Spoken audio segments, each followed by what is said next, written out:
Hey everybody, welcome back to DeHaven Family Farm. My name's Chris, and today I'm going to show you another piece of crap that I drug home here to the farm.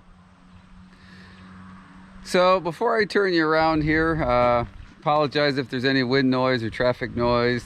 It's a Saturday, and for some reason our area now has a lot of out-of-town folks coming in, so there's just a lot of traffic constantly. Yeah, I guess let's just turn you around here. Here it's getting windy. Let's show you what I drug home now. Dun da da da. It is a gravity wagon. And what is it? A Farmec? Oh, it's a division of New Holland. How about that? I didn't even look at that. Yesterday it was a 2 hours up in New York to go get this, and of course 2 hours home. It was a little more than 2 hours home. It was quite a trip. It was quite an adventure loading the thing. I didn't want to take my big trailer because it's so heavy, and the fuel economy with this truck is terrible towing that big old heavy trailer. So I grabbed my little trailer, which of course has fenders on it. Well, these tires, the trailer was too wide to fit between the fenders.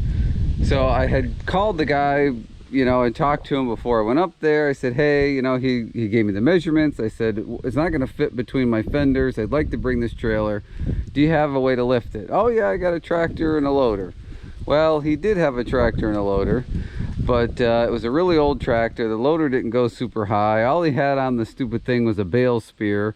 So it turned into a big nightmare trying to load this thing and get it up over the fenders. Now these are not drive over fenders. They look pretty heavy duty and they're not bad, but they're not super heavy. I wish they were a little heavier, but again, they're not meant to be driven over. So this little fender here got a pretty big blow to it. I don't know if you're gonna be able to see that on camera or not. You kind of look at the side here, you can see where that's dented down, and it ended up breaking a weld on the trailer there. So this piece got smushed in. That mostly bounced back out. But so yeah, it was a bit of a nightmare, a little damage to the trailer. And what we ended up doing, which should have done in the first place, but I didn't realize how light the wagon actually was. So when we finally got it up to a certain point, I asked the guy, I said, hey, can we just take the tires off? Because I needed it. I had no tongue weight on the trailer. So we ended up taking these two tires off. They're in the back of the truck there. And once we did that, the back end was still crooked. But he and I were able to actually shove this by hand sideways. So had I known that the thing was actually that light, I would have just taken the back two tires off and just rolled it right on through between the fenders. But I had no idea how much the thing weighs, and you know, if it was heavy and you just had it roll on these little hubs, it would just end up digging into the trailer and not moving. So, you know, hindsight 2020. But that's actually what we're going to do to get it off of here, rather than trying to hoss on it with equipment, because some of the stuff you can see, not a big deal, but like this corner up here, a lot of this got bent yesterday because his loader couldn't quite reach, and so I don't want to damage it anymore. So I think what we're going to do is just jack up the back end here, take the two tires off, tilt the trailer, roll it off, and then put the tires back on. Once we do that, we'll go ahead and we'll take a closer look at it. Overall, it's not in bad shape, and so we'll take a look at it, and then we'll show you around the trailer, and then we'll tell you some uses that we have here on the farm for it. So let's go ahead and get the thing unchained and see if we can get it off of there.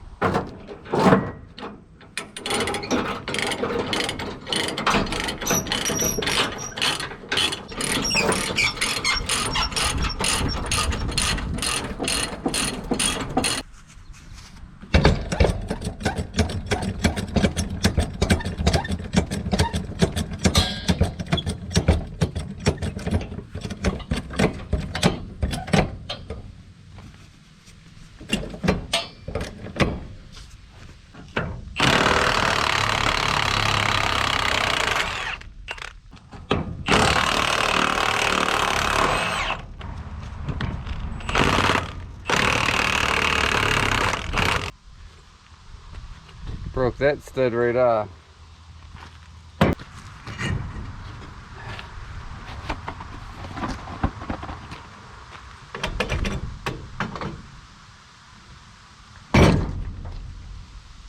This isn't going to go well, is it? The jack doesn't want to roll backwards.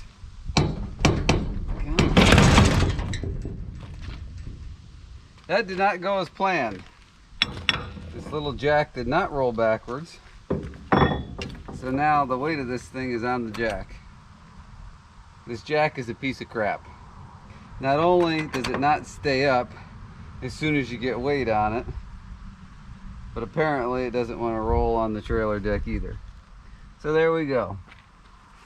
Fantastic. Now I got to get another jack. All right, now we got a real jack here. This is my 4-ton Pittsburgh. Absolutely love this jack. I've had it for years. The only reason I didn't grab it in the first place is because it is super heavy to pick up, and I didn't want to deal with that. So this is I think I got it from TSC. It's a big red 2-ton. The thing has never worked right. You let it sit for just a few minutes and it starts relaxing. Should have taken it back to the store. We're gonna fix it right now.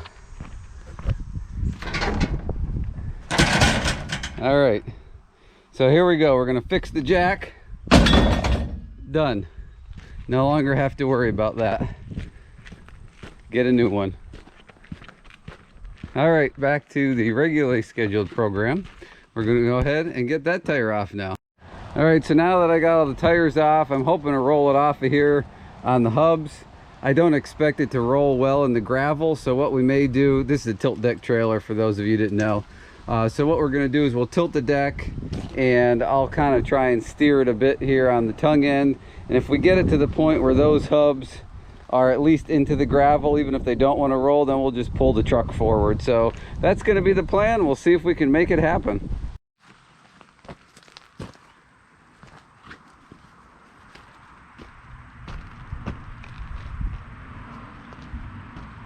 Ready or not, here we go. All right, go ahead, tip it up. All right, hang on, let's not do too much at a time. Okay, a little more.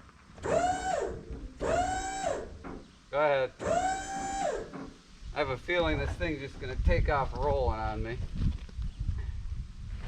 Yep. Tip it up, tip it up. Oh, okay, we hit the D-rings.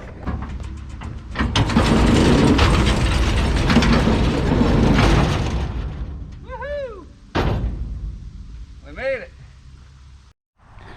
Okay, we got all 4 tires on. I think they're 4 different sizes. They're all 15-inch, but they vary in height and width. I think the 2 nicer, wider ones are on the front, but that's okay. They all have tread, they all hold air, and that's really what counts. So, we'll take a peek at this. We can get, come on. There we go, sort of, almost there, perfect. So this opens and closes as it should, which is pretty cool. Good enough. So a couple disappointing things. The tongue is bent. I mean, not the end of the world. May be able to straighten it, do something with a different one. It's a galvanized box. Obviously it's rusting some. I will try and show you the inside. This thing wants to roll away here. I don't know if I can, probably be easier to step on the tire than that ladder. So here's the inside of the box. It's definitely not rusted through anywhere. It has some surface rust. I guess maybe back in that corner a little bit. And that's the only bad spot on the inside. So in time, we'll probably get some galvanized paint and just repaint the inside of this just to keep it in decent condition. Most of the top rails are good. Just this back one got bent up when we were trying to get it loaded. There's a little bit of green paint over there that tells you what kind of tractor was loading it. I believe it is a 6x10 box. I think it's 6 foot wide, 10 foot long, so it's not a huge box. Overall, you know, besides the surface rust, like all the frame down here is in good shape. These two boards are shot. We need to get new ones. Probably what I'm going to do is just put two pressure treated 6x6s on each side, one on each side, and be done with it. But overall, like, the running gear's in good condition. Again, all the structure down here, a couple little bent spots, but nothing's rusted out here as well. The guy had it, he used it for wheat. He had a little tow behind combine, and he used it for wheat. So I guess that's kind of an overview. This was in a little bit better condition, but it looks like it kind of got bounced around and monkeyed up during travel, so we'll get that fixed back up when we put those two new 6x6s underneath it.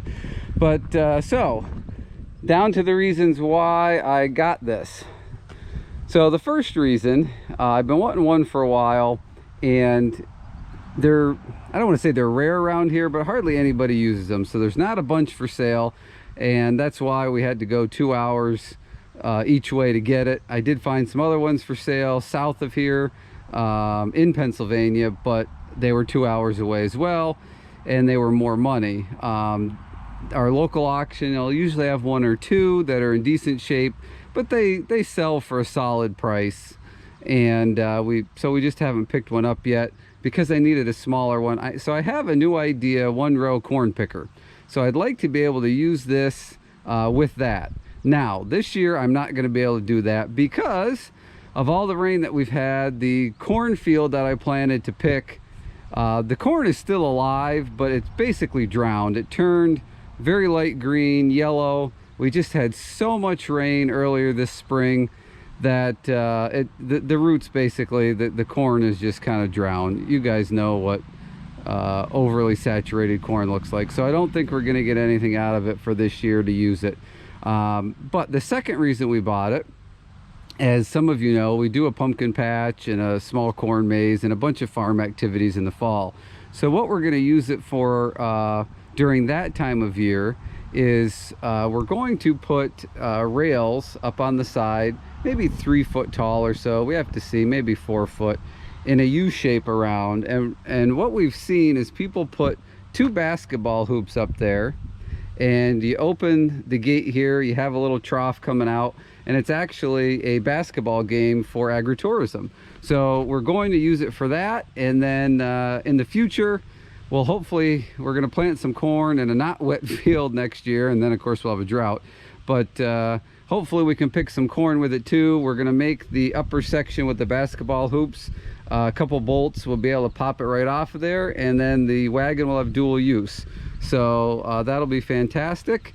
So as far as what we paid for the wagon, ones at auction around here, which are, I would call normal size, this is a small one. Normal size ones are about $1,500 or so, sometimes a little more depending on the condition they're in, and that's not a bad price for a full-size one in good condition, but you don't see very many of them. So the other ones that I found that were smaller like this, it wasn't in quite nice a shape, it was very similar.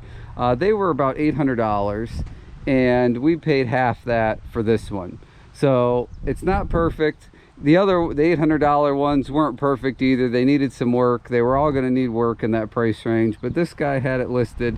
It was just under $400. I gave him $400 because he worked pretty hard helping us load it, so I gave him a couple extra bucks. So we paid $400 for it. I don't think that was a bad deal. So you guys in the comments, tell me below what you think. Any history of these wagons that you know, what you think of the price that we paid. Let me know what you think overall. I appreciate you watching this video. Stay tuned. We'll have lots more videos coming up, and I appreciate you hitting the subscribe, the bell icon, the thumbs up if you wouldn't mind. And hey, I'll catch everybody on the next video. Thanks for watching.